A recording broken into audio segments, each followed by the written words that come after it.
still standing taller than ever been, looking like a true survivor, feeling like a little kid. I'm still standing. Well, last year Diddy said he was still standing, but maybe not for long. Sean Combs, Diddy, Mr. Love, Puffy, he's got another lawsuit against him. I think this is either the fourth or fifth. At this point, I have lost track. But a woman who is only identified as Jane Doe alleges that Diddy and a former bad boy president, harvepierre, and a third man trafficked and RA'd her at Diddy's New York recording studio back in 2003. Now, all of this just hit the internet within the last hour, and Diddy did make a statement on his Instagram page. He said, "Enough is enough. For the last couple of weeks, I have sat silently and watched people try to assassinate my character, destroy my reputation, and my legacy. Sickening allegations have been made against me by individuals looking for a quick payday. Let me be absolutely clear. I did not do any of the awful things being alleged. I will fight for my name, my family, and for the truth." Signed, Sean Diddy Combs. I quit playing. Quit playing. I didn't do this stuff. This is not me, y'all. I'm fighting for my life.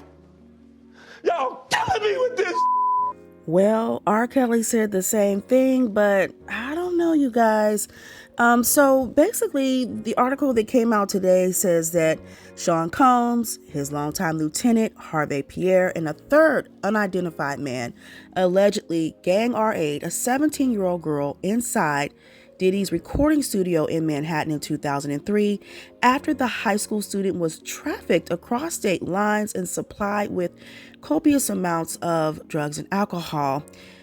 So this lawsuit was filed today. The new Jane Doe plaintiff, it says she is actually the fourth woman to accuse Combs of SA in the past 3 weeks. She alleges that the men took turns RAing her in a bathroom at Diddy's house recording studio when she was in high school and Diddy was 34 years old.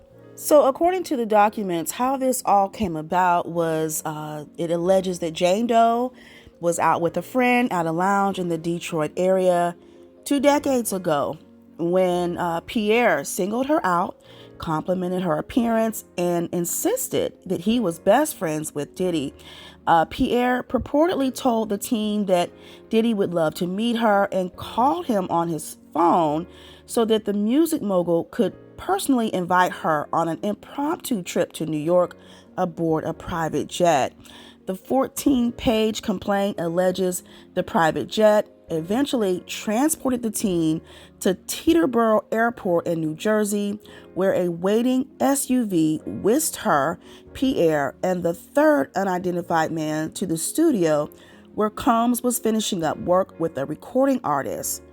The filing obtained pretty much shows some photos allegedly taken inside of Diddy's house recording studio that night, including one where the teen is sitting on Diddy's lap.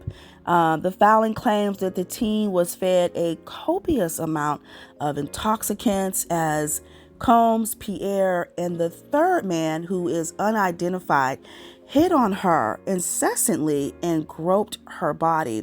It says as the teen became so inebriated that everything started to blur, Diddy allegedly led her to a bathroom, and we're going to just give a trigger warning here, but he removed her skirt and underclothes and began to have SA with her while she hung over the sink. It says Miss Doe did not consent to having SE with Mr. Combs, but he continued. At some point, Mr. Combs turned Miss Doe around and faced him. He told her that he could not, unless she squeezed his nipples as hard as she could to help him get off. He then turned her back around and continued to assault her. The lawsuit goes on to say, which includes a trigger warning in bright red letters on its cover page, it alleges that the teen was slipping in and out of consciousness when she looked up in the mirror above the sink and realized the unidentified man from the plane ride had replaced Combs and was now assaulting her from behind. According to the filing, Diddy was watching the assault from a chair just outside the bathroom.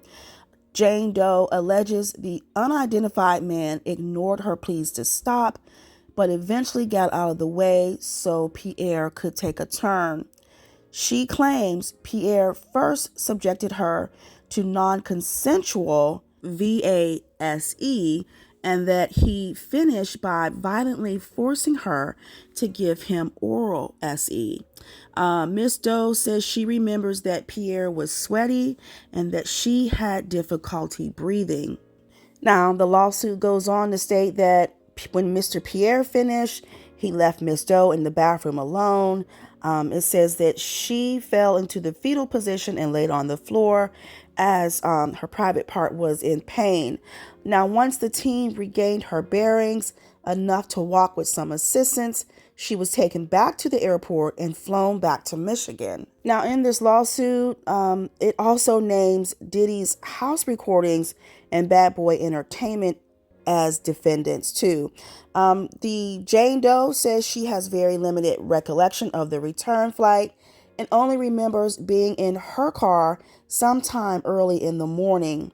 The lawsuit further states that Combs and his associates spent a significant amount of time in Detroit and that Combs had many connections in Michigan, primarily the Black Mafia family, a drug trafficking and money laundering operation that is rumored to have seeded Bad Boy. Attempts to reach Pierre were not immediately successful by Rolling Stone today.